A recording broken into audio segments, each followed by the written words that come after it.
నిఘా పెడుతూ మనకు ఒక ఇన్ఫర్మేషన్ వస్తుంది. జనగాం క్రాస్ రోడ్ దగ్గర ఒక లారీ వస్తుందని. ఆ వెహికల్ చెకింగ్ చేస్తున్న ఆఫీసర్స్ లారీ పట్టుకుంటారు.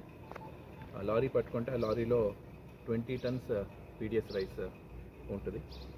అట్లనే దాన్ని ఇన్వెస్టిగేషన్ చేసి ముందుకు తీసుకొని వెళ్తే కూసుమంచి అక్కడ కూడా 2 డంప్ ఉంది అని ఇన్ఫర్మేషన్ వస్తుంది. అక్కడ వెళ్ళి 2 డంప్ రికవరీ చేయడం జరిగింది.